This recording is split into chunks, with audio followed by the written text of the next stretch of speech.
When I was a teenager, I grew up in Texas. It was very unlikely to find someone like me in a place like that. I was young, I was fat, and I was a lot more different than the rest of the kids. When I got to Texas, I got called a lot of names like diaperhead, sand nigger, this and that. I didn't look like the other kids. I didn't dress like them. I didn't smell like them either. And so, to fit in, I started doing something called rapping.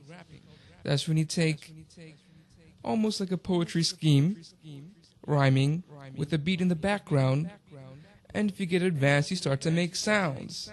Like a 1, 2, 3, I used to be a little rhymer, a bit of a flower, and a bit of a timer. Used to be a little thief when I lived in Texas. Try to get a rhyme, trying to spit with a Lexus. You think that it was easy trying to be a teen, no, so many things, especially when I was green, yo. I tried to make it work from 1 to 2, but I didn't know what was false and what was true. I got trapped into so many things. I even tried to be my own little king, but it didn't work out the way that I wanted. I started getting really bad and then haunted by the things that I started to do. I started to do this, it wasn't really true. I tried to make it nice, I tried to make it flow, and then let me tell you how the rest of the story goes.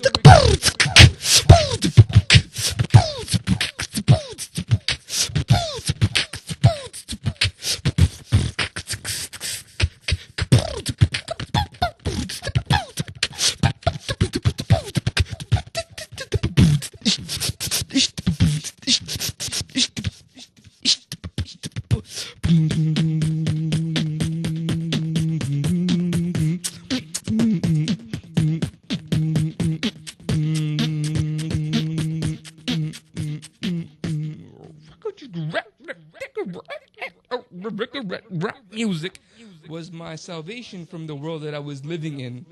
It was my escape from everything. It was my escape from reality. It was my escape into a world which nobody really knew except for me. And that is the way I got away from all the pressure. And by getting away from the pressure and making my own music, I became something of a commodity, and people began to look at me like, hey, look at him. He's not like us. Okay, he's not white. He's not black. He must be something in between. And he can rap. And then after I started doing these type of things, I started doing things which nobody expected me to do. Very rebellious things. I started stealing, and I started doing even worse things like smoking weed. And they started looking at him like, oh man, he's really cool. Look at him. I thought he was a geek. Now he's rhyming and he's smoking and this and that. And I started to turn almost like a show, like a...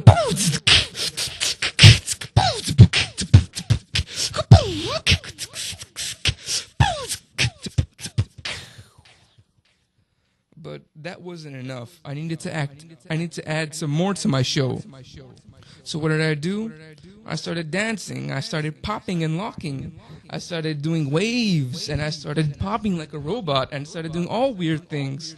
And then people said, now that's really a character. Now that's a show. And so I took my show on the road when I went to New York. I started going to upstate New York, and I met some really weird kids. And they found out that I was even weirder than them. And then I started challenging people. I said, look, I can do what you can do, except only one thing. I can do it better. I can be rapping on times and times, on rhymes and lines from higher elevations, and it's a concentration. My mind is like a calibration of things you never thought of. You never thought you heard this from a person like me. I'm mighty like lightning, blasting down on grounds profound. I be trying to hit the rhyme so profound, the sound is not labeled in categories, and I be hitting your rhyme like it was a theory, smearing your brain across these rhymes, and I'd be wearying. But I'm never tired of rhyming and timing and finding the lines to be putting in your mind like painted pictures on canvases that are actually mindscapes on XYZ platforms, and I be rhyming storms up into your little wee mind as I rhyme from time to time. It's a line in the back of a timescape, and it was my escape, and it was the way that I taught you that I was better. But in reality, after all this, my heart really wasn't that great. But I did start to get a little bit famous when I started to do my poetry. And I started to go on stages. and rap in front of people, in front of real audiences. And then when they heard that I had something to say, I started to get a little bit popular. But the more popular I got and the more famous I got, the more I realized I was empty inside. And to try to fill this void, I looked to many different things. I looked to different people and different friends. And I also looked to different types of art. Yoga, meditation, holding my breath, trying to see things. But at the end it was all fake. And I found that there was only one true thing.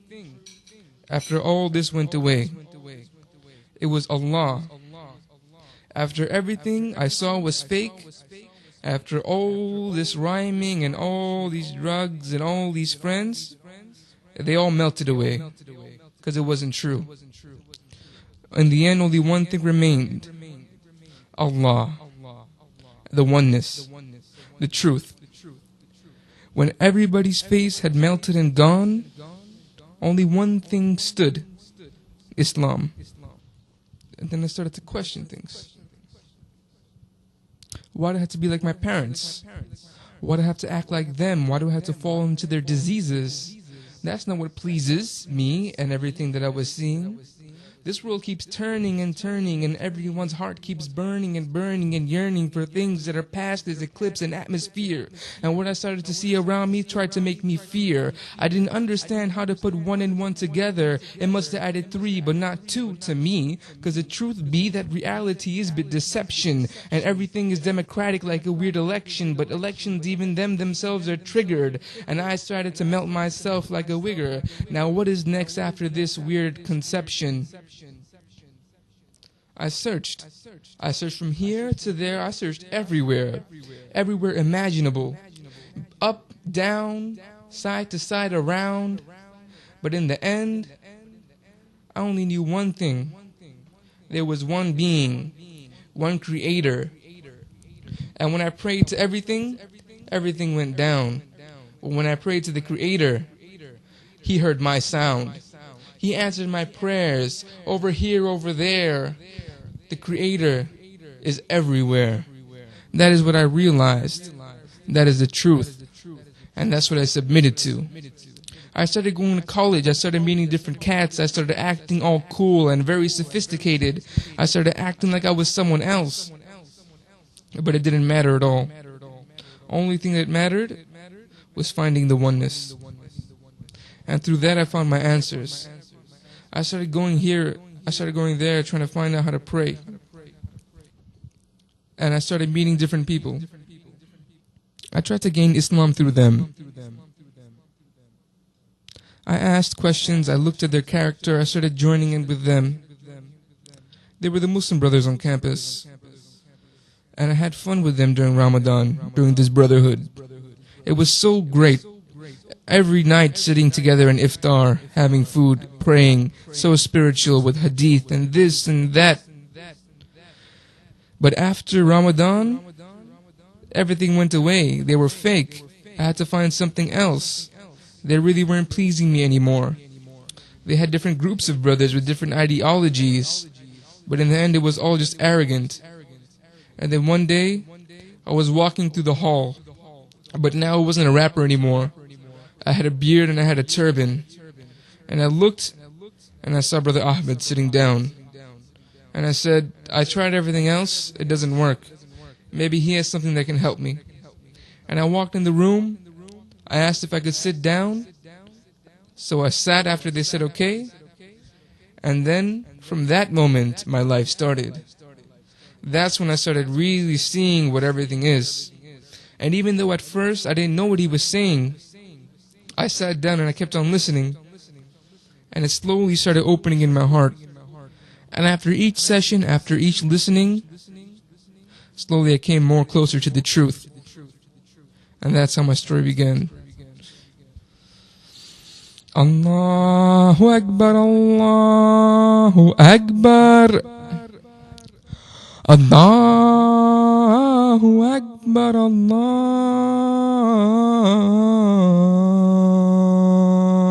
Akbar. Ashhadu an la